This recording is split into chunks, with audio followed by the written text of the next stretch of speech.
we go. That looks good. That looks good. And we are live, man. How you feeling? I'm doing good. Yeah, well, Chill. thanks for being here.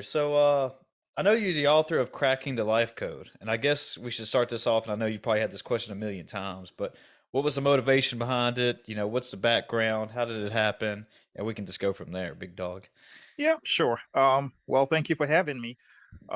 It was about 12 years. I was just about 12 years old when I ran into the bedroom and saw my mom crying, and that broke my heart. And I was like, why are you crying? She had just received the bad news from her mother, and she was really not in a place to help her mom at the time, and that kind of broke her heart. And I said to myself that day, that I will do anything within my power to ensure that I find myself in a place in life where I'm able to provide help to the people that I love and the people that I care about.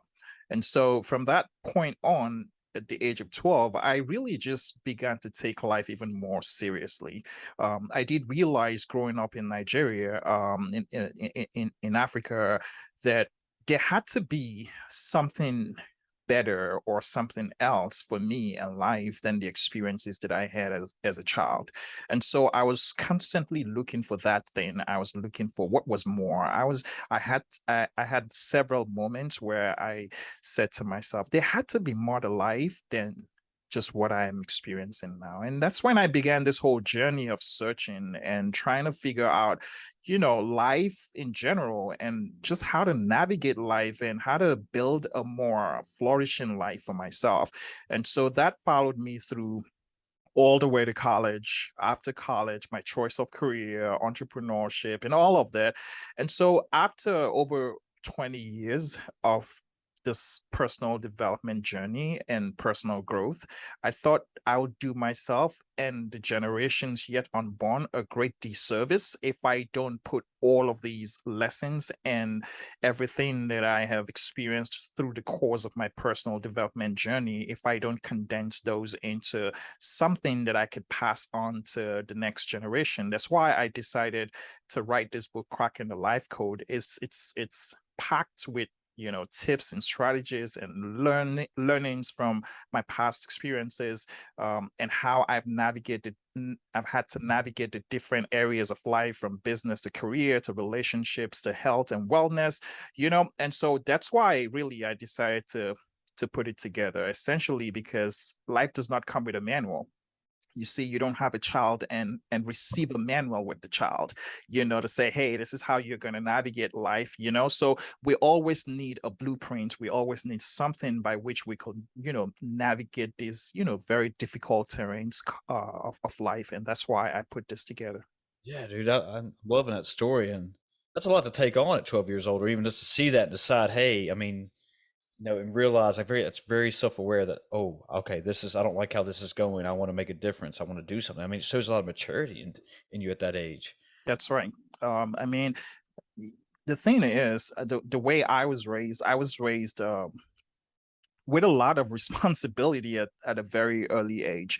I was probably about 8 when my mom came into the room and told me, hey, I have to go to grad school, and while I'm away in school you will have to take the responsibilities that I have. And I was like, wait, what? And yeah, mom had to go.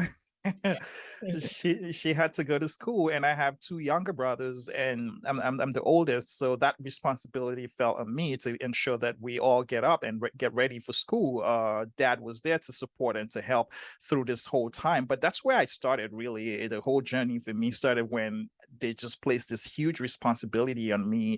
And I think ever since then, from one responsibility to the other, I have continued to just assume those roles for my younger brothers. Yeah, man, that's a lot to take on at that age, and I couldn't even imagine doing something like that myself. And that's very bold, and I love it from you, man. And that what you've done and where you're at now. And now you got a book, and you're kind of showing along your path to success. Is that kind of what you said? You have tips and stuff and everything that you've learned along the way. That's right. Yeah. That's So, right. is this while you were writing the book? Was this stuff remembering stories that happened and how you handled it, and what you could have done better, what you could have done, what went wrong, what went right?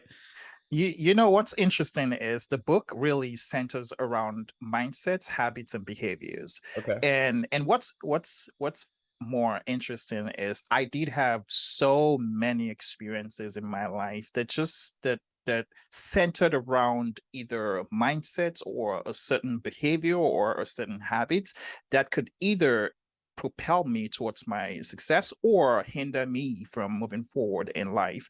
So a very simple example is the fact that at six in elementary school, a friend of ours drowned in the pool, Oh man. and that was a sad story. So what happened was all the parents of kids in my school decided they were not going to let any one of us go anywhere close to water.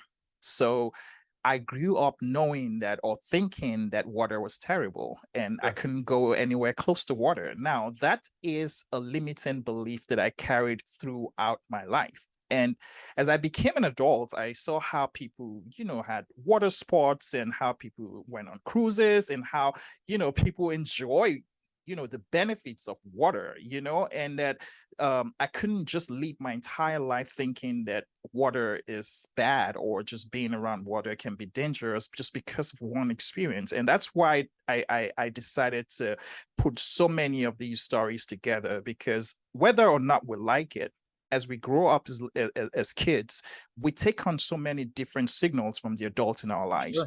and they begin to influence our behaviors, our habits, and in fact, our mindset. So we have to come to a point in life where we'll go, are these beliefs really true? Are Mhm. they even helping me? Are they hindering me? And if indeed they are hindering me, it's about time to say, hey, what can I do to break these codes and replace them with positive, strong codes? Yeah, one thing that, with talking with people like yourself is that a lot of people seem to have these limiting beliefs more than I guess that I ever would have thought about. I mean, just from talking with people, and I guess because I'm generally speaking, more people are afraid of expressing those beliefs. I guess, and because I'm one of those. I don't want to tell anybody that I'm scared or I have this thing. Like you said with water or whatever. And I mean, do you find that with maybe most young men or just in general, like with men, female, whatever, Yeah. that a lot of people have these limiting beliefs just based on your environment you grew up in or life experiences that happen along the way. That's right. I mean, we are products of our experiences, essentially. And I find very often from our coaching clients that many people don't even realize that some of the reasons they don't go further in life is really because they have limiting beliefs, because they don't even realize that these beliefs that are limiting, or they don't identify these as challenges that they need to deal with. So in talking with a lot of coaching clients, I found several times that many people deal with limiting beliefs that they're not even aware of. I And for agree. those who are aware of these limiting beliefs, they probably are too ashamed or too shy to discuss them or to bring them to the fore. But we would always need to confront some of our beliefs sometimes, check in with ourselves and express some of these beliefs so we can work to fix them.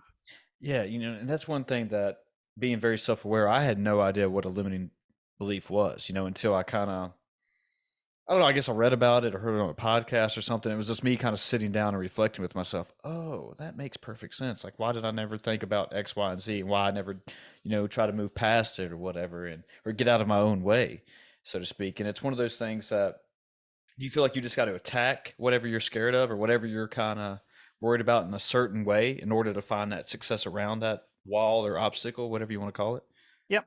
Then that's true. Our brains are hardwired to protect us. Okay. So safety and security is primarily the first direction in which the brain goes. So very often when we are looking to shift away from a place of comfort, or we're looking to redirect ourselves in the path of discomfort or an uncertainty, our brains typically triggers that, hey, hold on a minute. Are you are you sure about what you're trying to do and all that? So yes, we typically would find ourselves, pulling back from whatever scares us, or just avoiding, discomfort, avoiding uncertainty. Uncertainty can be very terrifying. That's the truth. Yeah, So many people don't want to face the world, the unknown. And so we find that we're very comfortable in the known. And there's nothing wrong with that. But growth does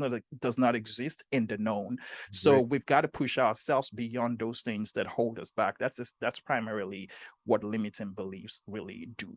Is that kind of one thing that you did as a child and like having this on you, just like, hey, I gotta either, it's like what, fight or flight, Yep. or Yeah, yeah, yeah, it was a sink or swim type of situation for there you go. me. Yeah, Yeah, I had to push myself beyond, the boundaries that my immediate environment placed on me. And so I began to find, multiple different ways, which included this whole personal development and personal growth journey. I mean, part of it was pursuing graduate degree, part of it was, exploring entrepreneurship, and so many different things that could help me. yeah. And one of the things that I've always thought, and well, I guess a lot of people think this too, that just trying something new or even trying to attack this limiting belief or whatever, because most people don't want to do it because they're afraid to fail or they're going to look like a fool or, and everybody always wants to be good at something. And I'm the same way, I mean, you don't want to look like an idiot when you're out there trying something new or trying to work around. And that's part of another reason why nobody wants to, try to get out of that comfort zone, like you said. And that, Yep. yeah. And it's just taking like a small step and like working your way into setting yourself up for success, I think. And I think you would probably agree with that. Absolutely. The fear of failure is very terrible. And it's Yeah, one reason why many of us would not even try. And oftentimes it's really not the failed attempt that is tragic. It's more so the opportunities that we didn't even attempt at all. It's lack of trying that's more tragic, not the failed opportunities. So I'm happy to fail. In fact, I have suggested several times to my clients that in seeking out mentors, you probably want to find mentors that have failed a lot, sure. because a very successful mentor who has only experienced success through the course of their career or their life may not have so much to share with you in terms of lessons. So I think that we need to understand that failure is really a path of the entire package of success. So if we embrace failure as part of the process, we might shift our perspective about failure and embrace failure even better. So if I fail at something, for instance, I've failed at so many different things in my life, from Sure. business, my first business failed, and to relationships. In different areas of my life, I've experienced failure. But what's interesting is I've also learned from my failed experiences how not to do such and such. So that's been the valuable lessons that I picked from some of these failures. So the fear of failure, yes, I don't want to look stupid. Think about it. If you're starting a new job, you are more likely to look stupid in the first week or month or first quarter on the job. I would agree. And so the fear of, I don't know that company, I don't know the organization, I don't know the employees. I'm very comfortable with my coworkers here, and that fear can keep us in the same position for several years through the course of our career. So Sure. yes, I can totally understand how fear of failure limits us. Yeah. And one common theme that, with, dealing with success people, and I guess, or successful people, and everyone has their own definition of success, is that, it's more people who are willing to take those chances and fail, or, just roll the dice, so to speak. And, it's like, hey, if I look like a fool, if I look like an idiot, that's okay. But at least I'm taking a chance on something. And even like you said, your first business failed, but then you learn from it. And then the next time, you know what you did right, you know what you did wrong, and boom, you're moving on to something better. But a lot of that's just taking that chance, and just Yeah. putting yourself out there, like kind of what we were saying, getting over that limiting belief and just taking a chance on something. Yep. Yep. We've got to be willing to jump. That's true. We can't we can't make progress. It's like the law of inertia. Nothing changes except something moves. You can't change your personal life. You can't scale your business. you Sure. can't you can't advance in your career except you take a chance. You make a move, and these moves sometimes you might not see the entire picture, but you just need to put one foot in front of the other. It's baby steps. In fact, I tell my team that our primary focus is just becoming 1% better each day. Take that one step forward each day. And as you do that, when you look back after 100 steps, you would see how far you've come. So we need to constantly remind ourselves that we need to make that move. Yeah. And that's one good example just because, I'm currently training for a half marathon and I've never done one in my life, and it was one of those things I was not going to go out and just start running 13.1 miles like without training or whatever. And I mean, I'm a fitness guy and I love all that stuff, but I've never ran that far. But it was one of those, all right, I'm going to start at a mile. Okay. For the first week, I was running like a mile. All right. And then the next week, between 1 and 2 miles.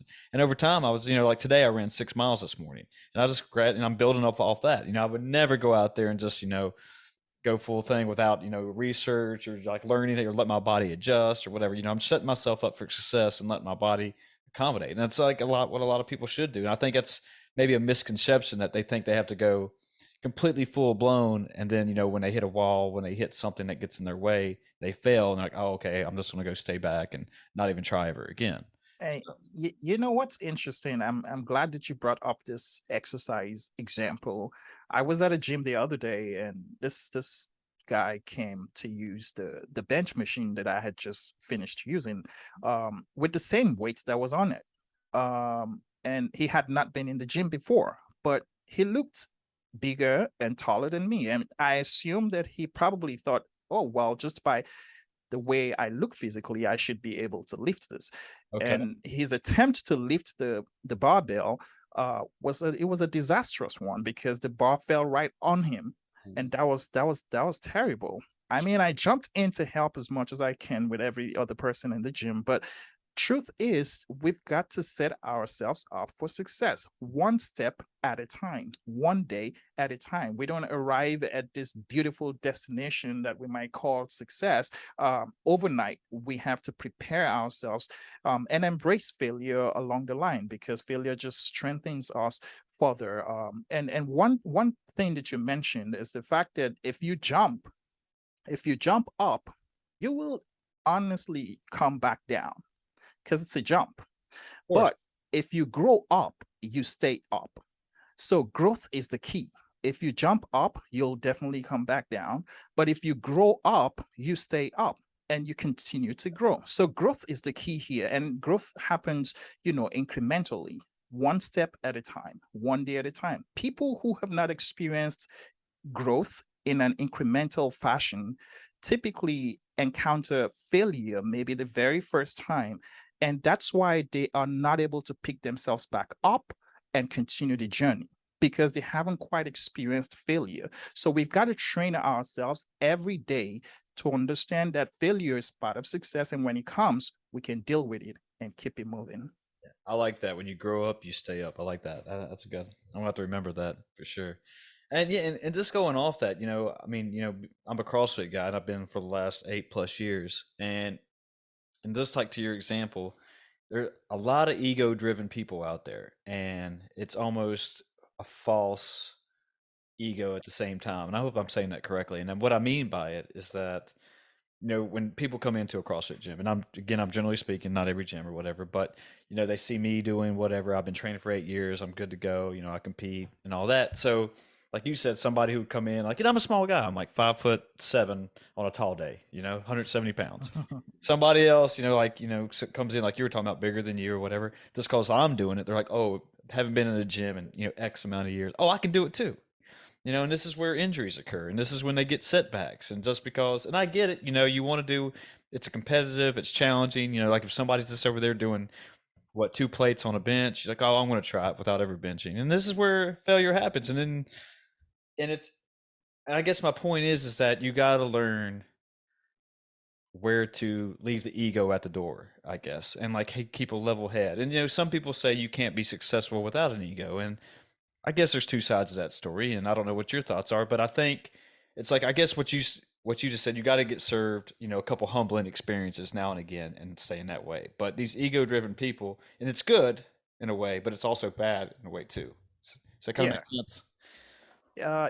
Ego. I mean, honestly, I don't know how to how to embrace ego as a positive thing. Um, I think if we act out of ego, it could really be detrimental. Hmm.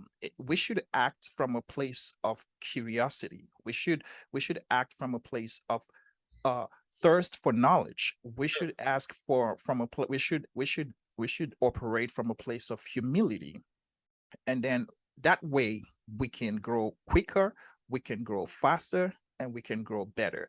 But ego destroys. Ego, I mean, and especially when it's really just some ego that's built out of pride and out of just wanting to be the person that we claim to be, it can be very destructive. So I would rather just focus on growth. I'll focus on humility. I'll focus on curiosity and the thirst for knowledge, because those can help me grow better. But ego, I don't quite know that. Yeah, that I would embrace ego at all. Yeah, and I agree with you that you need to embrace growth, embrace humility, embrace all, D all the above. And but there's people out there like that who just don't care. I don't know if it's a fixed mindset or if it's just, one of those things, like I said, what life experiences and their life path, they grew up different than me, and, they think automatically, maybe it's just male testosterone and, into this, example that I'm speaking of. And it's just, it's one of those things, what is that one account? It's like hold my beer. And just cause they see somebody else go jump off a roof and land, do a flip or whatever, land. Oh, I'm going to go do it too. You've never done it, man. It's like, what are you doing? And That's yeah, and I don't know how to get around ego except just to be served a piece, and I don't want anybody to get injured and do anything like that. But I think you have to have that kind of humbling experience in some form in order to, like, okay, maybe I should prepare more. Maybe I should calm down a little bit, do my research, do my, talk to people with like yourself, and then I'll be ready for the next time. Yeah, we should really never wait until life hits us hard before we learn how to navigate life. So, yeah, I mean, it's best that we learn these things on our own. Maybe borrowing from other people's experiences by reading books, listening to podcasts like your show, and having a mentor. We can learn from these other people's experiences. What we don't really want to do is wait until we experience some of these really bad life lessons before we learn to humble ourselves. For sure.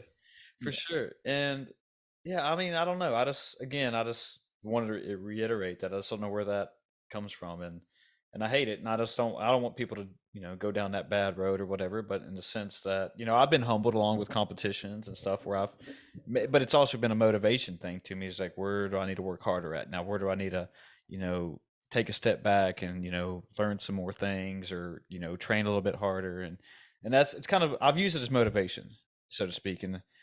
And what I wanted to ask you, and I guess speaking of motivation and, all that and trying to grow and everything, is that, you talked about mentors earlier. And well, I mean, did you have, I never really knew the difference between a role model and a mentor.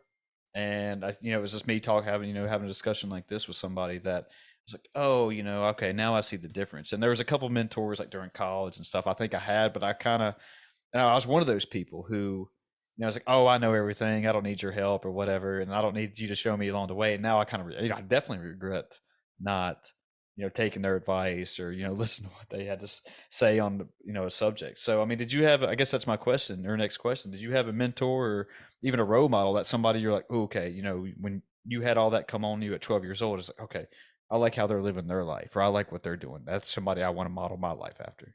Yeah, at the age of 16, I learned about a man called Miles Monroe.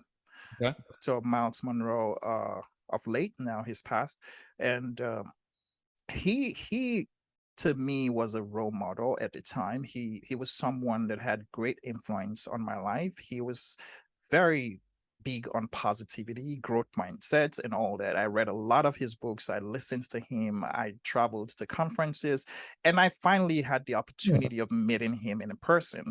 Nice. And then further down in the course of my work and my life, he became a personal mentor. And I think that opened a lot of doors for me. It opened my mind, and then it opened a lot of other doors.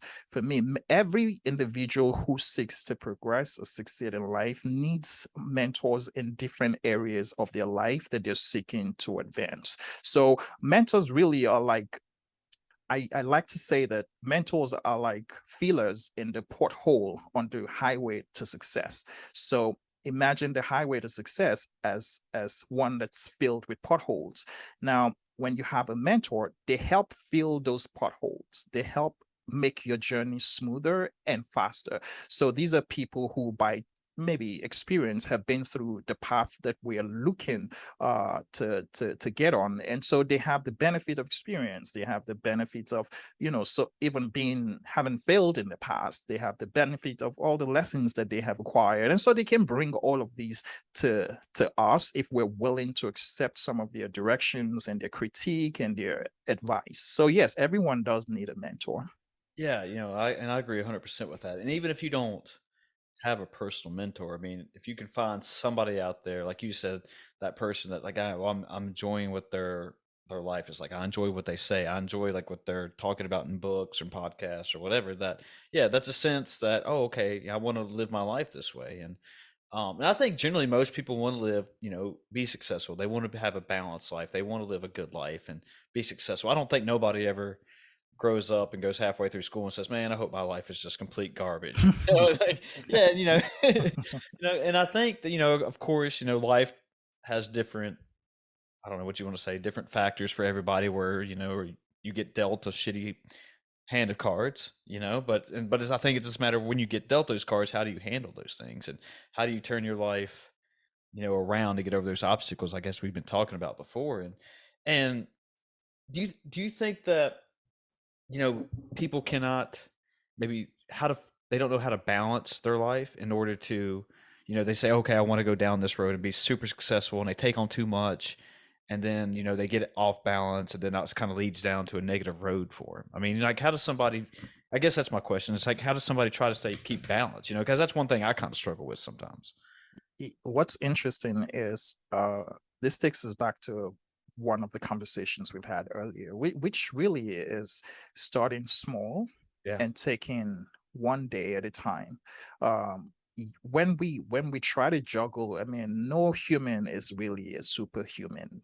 I agree. I Honestly. agree. We're just individuals trying to be better people, honestly. So don't think of yourself as a superman or a superhuman. There's only so much that we can handle at a time.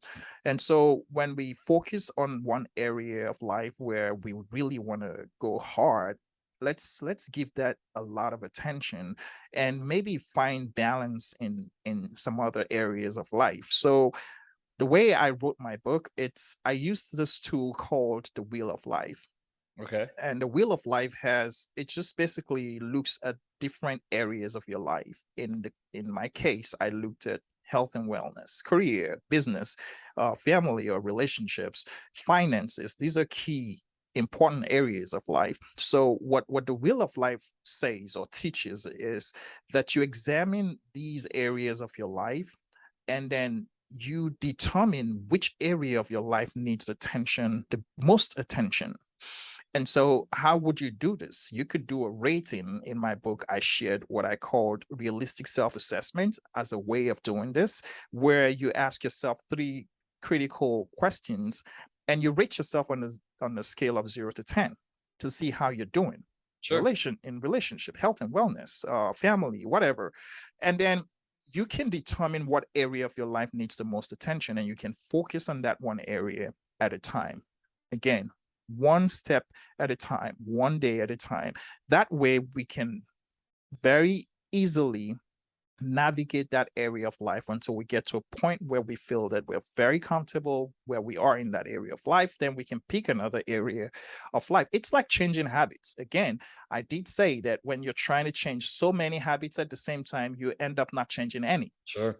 So I usually encourage that you pick one habit that's probably the most detrimental, and focus on that one habit and work so hard to ensure that you're able to break that habit and replace that habit before you jump onto any other habit.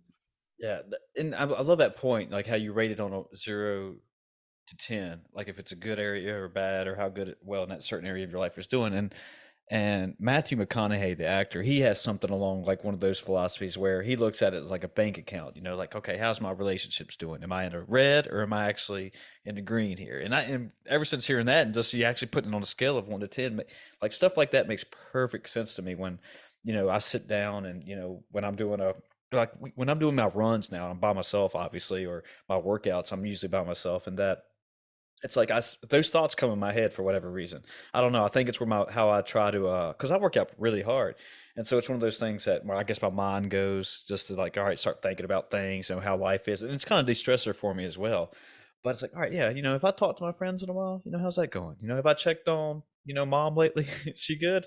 It's stuff like that. It's like, all right, well, yeah, I ain't done that in a while, so let me raise that back up into a instead of it being a 3, let me make that up to a 6, 7, 8, 9, or whatever. Yeah, that's And right. yeah, and it's one of those things that, you just got to go back and I don't know if it's we want to say self-aware again, but it's just like, hey, let me actually just sit down and think how actually well is my life going. And then, even starting this podcast, that's really the reason why I started. Like I had a need, like a creativity bug, or like I've always enjoyed podcasts. Like I want to try this out. I want to take a chance. And before that, I mean, like, I've had an average life. I still have an average life. It's still going pretty well, but I also was like, all right, I want to crank something up. I want to try something. I need to, turn this creativity I have in my head, like instead of doing it being a low 0, 1, 2, 3, I want to put myself out there. I want to raise this up. So yeah, let me try this. I mean, podcast, and I get to network with people like yourself too. And it's super cool to sit down and have these conversations. And it still also blows. I'm going kind of going on a rant now, but it might be off topic, but it still blows my mind that before me talking or before this conversation that we exchanged a couple emails or whatever, and I had no idea what we were going to get into. I had no idea what was going to be on the other side of this computer screen, and Right. I enjoy it. I love it, man. Especially with somebody with a mindset like yours, and like you've had you know all that put on you at a certain age, and you're like, hey, I'm going to rise up, baby. I'm going to get out there and do something with it instead of just sit there and lay in the grass and do nothing. Just it's fun. Yep. I'm very glad that you took on that the journey of starting off this podcast, because you have no idea how many people you are influencing with the podcast, with the message, how you're shaping perspectives, and how you're helping individuals who might need the message that you're putting out there. It's incredibly important, and I think you should definitely be proud of the work that you're doing. And I'm glad that you started that podcast, because yes, many times we think about ourselves, and we just feel very comfortable when we've attained a certain level of success. And I see this with my entrepreneurial friends, and I tell them, well, you're making such and such amount in revenues, and you're so comfortable, you're so happy, but do you know how much more you could make in the same category? So it's not enough to say, oh well, I think I'm doing well, I'm at auto cruise level right now, so I can just chill. No, there's always need for more. And my thing is, there's got to be more to life. There's got to be more to business. There's got to be more to career than what I'm where I'm at right now. How do I get that more? And of course, it's not really only about me. It's also about contributing to the society. And that's why I wrote my book. I'm like, okay, well, let me help put this message out Yeah. there. Yeah, someone else might be able to benefit from what I'm doing here, which is what you're doing as well. So many people who might never leave a review on your podcast are actually listening, and they're being impacted by the work that you're doing. And when we're able to give back to the community, I think that's the greatest form of fulfillment, honestly.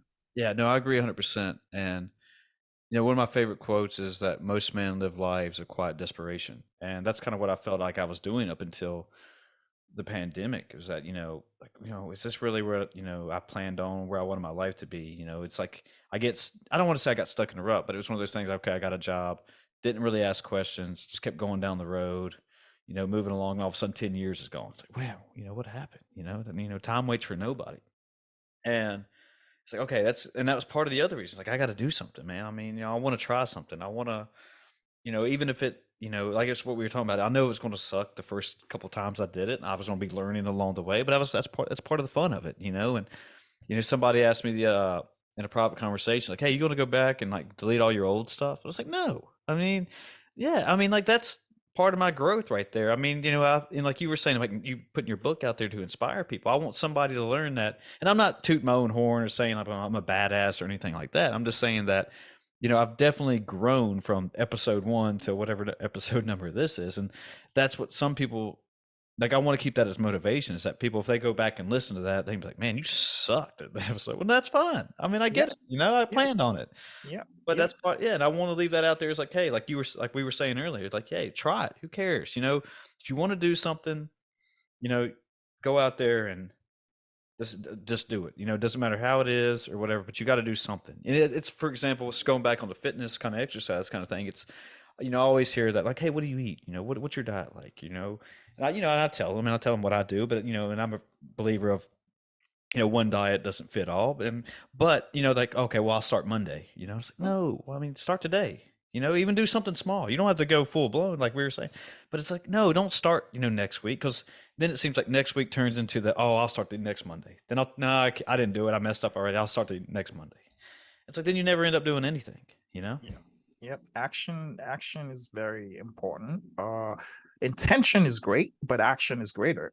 Mm, So it's good to have intentions, but what's even more important is the action. So the way to change our lives is to take massive action, period. That's the way to change our lives. You find something you don't quite like, you don't quite appreciate about yourself, and you want to really change it. The only one way to change it is to take action. You can think about it all you want, you can have intentions all you want, but until you take an action, nothing changes. true. Yeah. True. So in your book, you have it based off, like you said, life, business, careers, relationships, and Yeah. you have it broke down just kind of, in each area. This is your thoughts. This is what you've done in the past. This is what, I guess, define success during like relationships. Is that kind of what the general book? Pretty much. It's really just different areas of life, six specifically. And yeah, some of the lessons, some stories, but more importantly, life lessons and tips and strategies to navigate the different areas of life, how to break those bad codes if we have any that might be limiting us in any of those areas of life. And I finished the book with a very interesting workbook, one that helps the reader to reflect, and identify what these negative codes could be. And what I realize is I read a lot of books, but the books that have been most impactful are the ones that really lead me into committing to action. And that's what I wanted to do with the book. I didn't want someone just pick the book and read it and go, oh wow, this is great, but then what are you doing? Yeah, it's great, but then okay, yeah, you read the book, what are you doing? So Yeah. I wanted to let the reader have something they could, an exercise they could, spend some time with themselves. Again, because like you mentioned earlier, running helps you spend time with Yeah. yourself. Yeah. But so many people, we spend time on other things, on family, on business, on career. We rarely ever spend time with ourselves. Okay. So it's that's why I wanted the workbook to help the reader to spend some time, quality time, learning about themselves, so exploring their lives and finding out what these negative codes are and finding ways to break them. Yeah, and that's one thing that in having doing the work, like a workspace, like you said, that I've got into journaling, and I do it maybe once, twice a week, and just me writing down thoughts and like how I'm feeling about things and what I've actually done. And then, I try to do it for 10 minutes when I do it, right? I'm still trying to build this habit.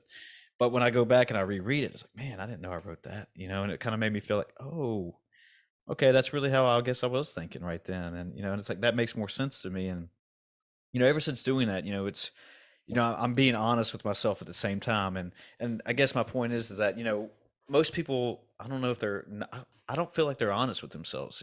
Because right now, in some of the books I've read, or one of the book I'm currently reading, as far as like studies goes, based on like, weight loss and food or just lifestyle in general, whatever you say. But when they ask people, hey, how many alcoholic drinks do you have a week?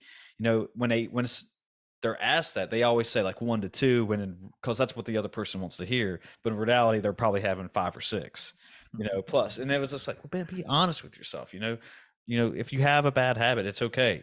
Like you said earlier, we're all human. We all make mistakes. We all have problems. We all have issues that we're all trying to work on. But if you're just lying to yourself and it's like saying you're okay, you got to admit it eventually, and that's where I guess change would start. Or even let's take it on your, like, you reading your book and being like, oh, doing that workspace. Okay, maybe I'm not as doing what I thought I was doing, or honest with myself. Yep. Um, in the journey of change, acknowledgement is the very first button of operation. I like that. So acknowledging that we are not it, we're not all it, we're not quite there yet, is the very first button of operation. So when we acknowledge our flaws and we're very honest with ourselves, we got to hold up a mirror and see exactly how we look, in terms of habits, mindsets, and behaviors, and then we can begin. That's really when we can begin the journey of moving forward or advancing, or the journey towards success. Until we acknowledge those flaws, we can work on them. Sure. And not a single human being is infallible. No human being is 100%. So we're all work in progress. And Yeah. let's just keep doing the work. Yeah. That's what makes us work in progress. Yeah, and not only that, just a work in progress and stuff, but people will ask me, how do you stay motivated? I mean, how do you always, because I'm working out 5 to 6 days a week, and like, oh, you're always here. You're always here when I'm here, and it's just like it's my thing. Like I told you, my de-stressor. It's like I love doing it. Even if I'm having a very shitty day, I get down there and to the gym, or even running now. It's like, oh, I'm feeling good. I did something good today, and whatever, that and a lot of it, I don't want to go like after work. It's like, man, I don't really want to go work out, but I make myself go. I'm very self-disciplined in that thing. But a lot of it is just showing up and doing the work.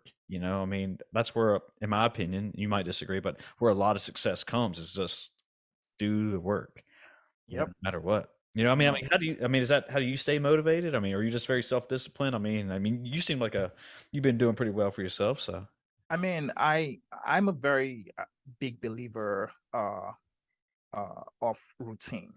yeah, I think the way to train your mind is to create a routine, is to give the mind a routine. Some people might say to me that I'm very regimented, but it's fine. It's fine because I'm trying to train my mind in that direction. I'm trying to train my brain to accept that type of behavior.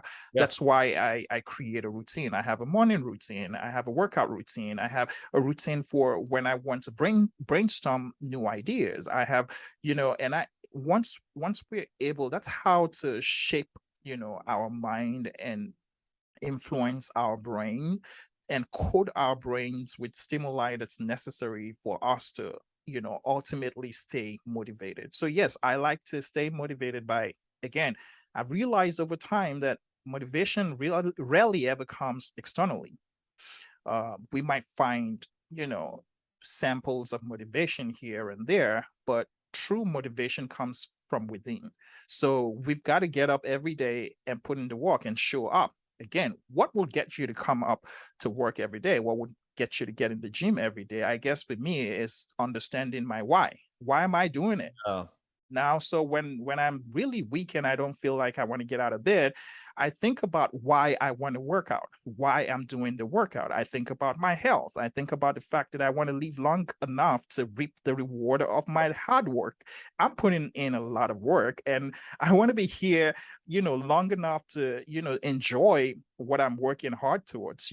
So when I think about my why, it truly gets me out of bed. It's really the reason even though I don't feel like it, I still get myself moving, because it's that why that motivates me. And so I usually encourage people who ask me about, motivation. I tell them, listen, your motivation has to come from within.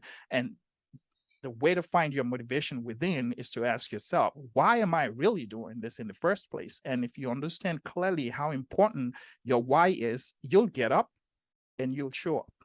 yeah. If you don't have a reason to get up out of bed and do something in the morning, then you need to reevaluate a couple things. And I'm glad you brought up that point about routine.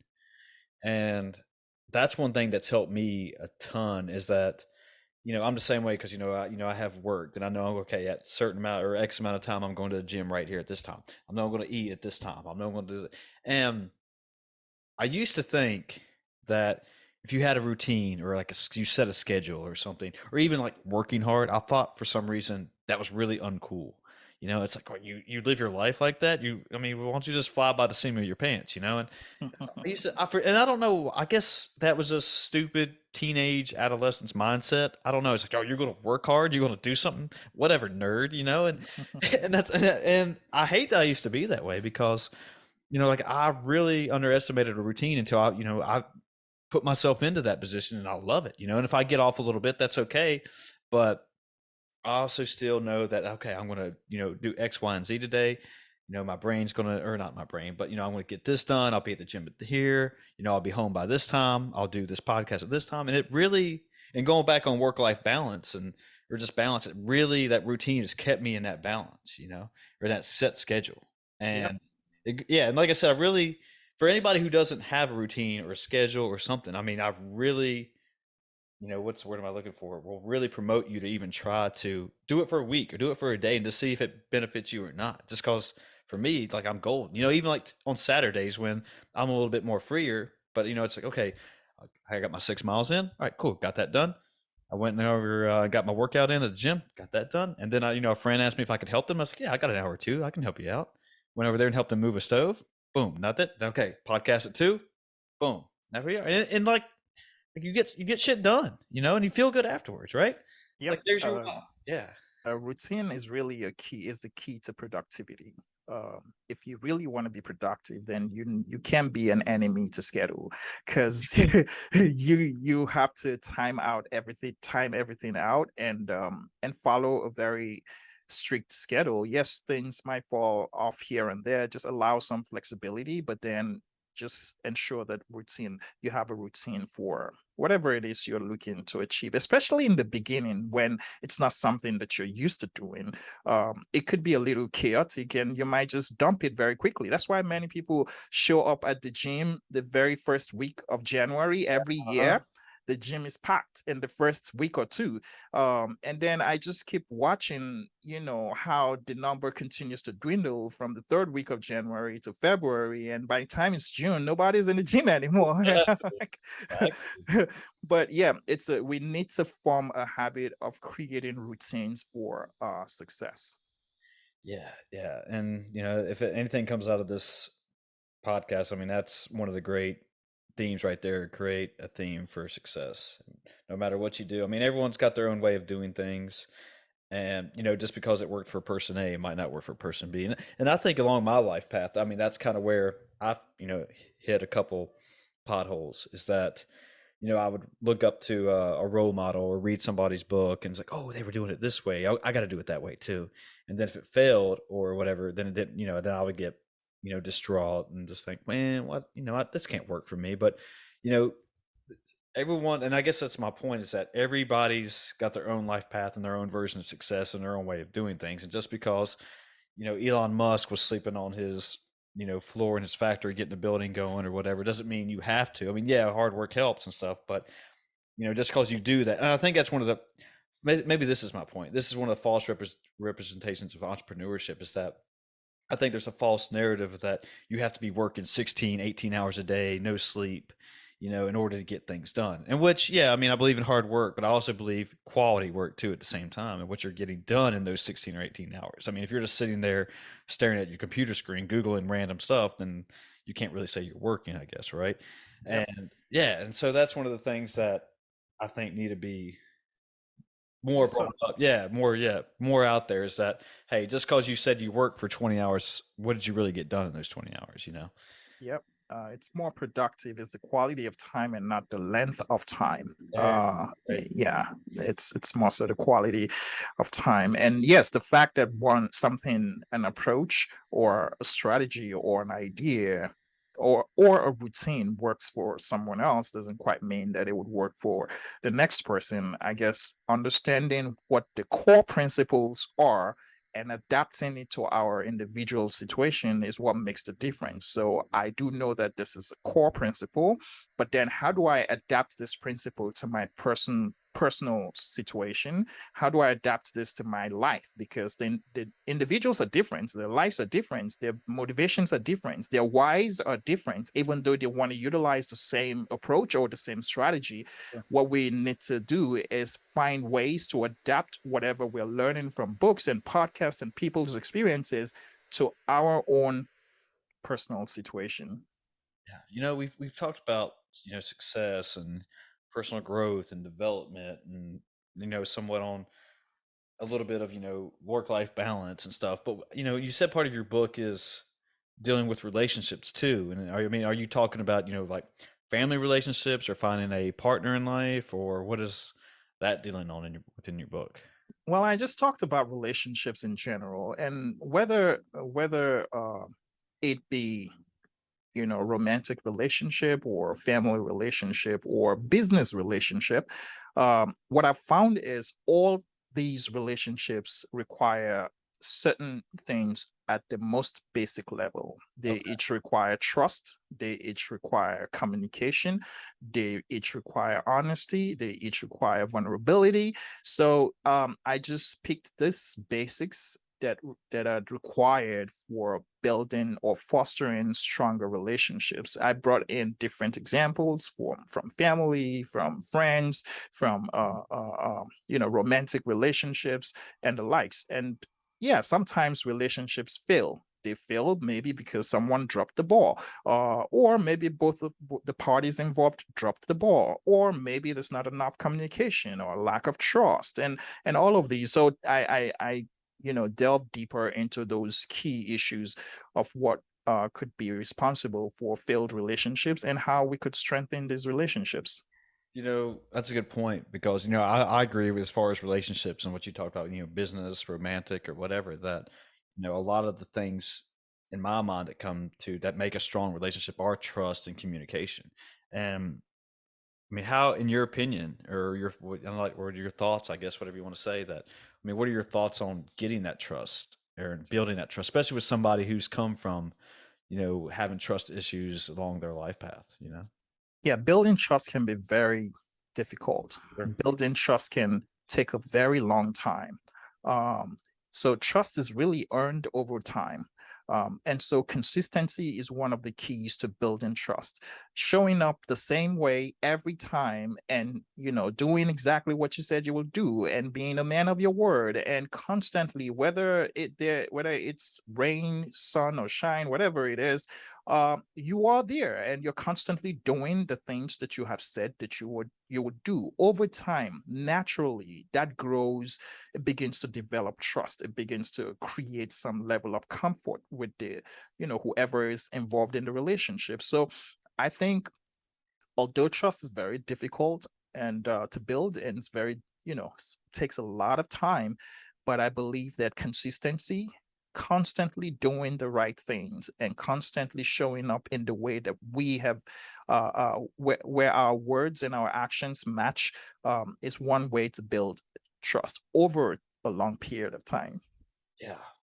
Yeah, no, I like that because you do the small things and they add up, and because that's one thing that with even if you want to say, yeah, for romantic relationships, to use that example, that I've done things and you know try to or get to earn their trust. It's like setting up small things, as we said, and seeing like where I can trust them at, or or trust what they're doing with their life, and like not having to worry about I guess just trust in general. I mean, because I've always been one of those type of people who was like, I don't know about trusting you or telling you. Sometimes even on podcasts, I feel like sometimes I overshare, and and I'm really conscious. I don't know what word it is, but when talking to a new romantic partner, that it's like, okay, wait, am I sharing too much here? I don't want to share everything with you. Like it's almost like a defense mechanism too, I guess. Yeah. Yeah, and because like, oh man, what if something bad happens? And then like now she knows all this about me, and I didn't want her to know all that. Yeah. Yeah, uh the thing with trust is it's closely related to access, right? Access is one of the most powerful gifts you can ever give anybody. So the gift of access, like giving someone access to your life or giving someone access to your personal information, it's a gift. And so the more the more you create access, or the more access you give an individual, the stronger you're working towards trust. Mm. So when I begin to feel more comfortable sharing a little deeper issues, I mean, when, like with any type of relationship, the first time it's starting off, you're dipping your toes in the waters, Sure. you're testing it out, and slowly, of course, you don't want to share your details with someone you just met, because they have to earn it too, so as you move forward and you begin to expose yourself in terms of vulnerability, and you begin to share some more details about your life with this individual, you're starting that process of building trust. And that's really how you can build trust without vulnerability. Both of them go hand in hand. And if you grant someone access to your life and your information, I think that's one of the, deepest ways of building trust. Yeah. And also now I'm not trying to say like, nobody shouldn't, put themselves out there like that as far as oversharing or anything, because in a sense, like what we've been saying, you have to do it in some case, in some sense in order to, try something new and see how it goes. And, it's like we've been saying, start small, but yeah, I'm not saying be have a complete wall up or defense up the whole time, but you got to do it a little bit, and just try to earn a trust and try to put yourself out there and take the chance. And again, that's what we've been saying, that's how you learn. And and then that way on your, if you have a next relationship, that's okay. Maybe I'll wait till the third or fourth date or whatever, or the fourth business meeting or whatever you're doing as far as life, and just to say, okay, now I can put myself out there a little bit more, learn to trust them, and hopefully they trust me back. Yeah. Yep, there's a flip side to that story also, and that's the fact that if you've been broken before, and if you've been, totally disappointed, you can have a whole wall up, that nobody can really penetrate you, nobody can get through, and walls are very powerful. They are powerful in that they can shut the whole world out, and then they can shut you in completely. Mhm. So if nobody's able to penetrate the walls that you've built around yourself because of your past experiences, I don't think there's any way you could form a strong relationship. So we also need to be mindful of, the experiences we've had in the past and how they've shaped us. And I know that we need to have walls up just to guard our hearts in a way that we don't just, throw ourselves out there just to be hurt again. But we have to manage that with wisdom to know when to, bring those walls down so you can let someone else in. Yeah. Yeah, that's a great point. Is that I think a lot of it's just trial and error, like kind of what you were saying, like with your book that you put out there, is that you learn and then you learn to grow and you learn to do things better. And you hope and pray that the next time that, okay, I'm ready for this time. And who was it? Will Smith said this ironically enough that, in life, I might butcher this and I hope I don't mess this up, but I recently read his book and he was talking about that in life and school, the difference is that in school you get to study first and then you take the test. But in life, you get the test and then you learn the lesson about how you did or not. Yep. And Uh, that was like, wow, that resonated with me so much. It's like, I never thought about it that way. And I was like, makes perfect sense. yep. Life's challenges are not pre-announced. They are never pre-announced. And so they just show up, and Yeah. then we have to deal with it. And hopefully, like after reading the life codes or what you have, your book, that you're ready to Cracking the life code. crack in the life codes, that we're ready to go. So, I say we take it home on this right there. And if people want to find your book, if they want to find your services and all that good stuff, or you want to plug anything, feel free to do that. Yeah, I mean, Cracking the Life Code is available everywhere books are sold. It's on Amazon, and if you'd like to either just give us a shout out on social media, it's Cracking the Life Code, and visit our website at crackingthelifecode.com. Cool. Appreciate you being here, man. You're a real badass dude. I love talking with you, man. You're Th- very motivating. Thank you so much. Thank you for what you're doing. I totally appreciate it. So, all right, we're out of here, folks. Be good to yourselves.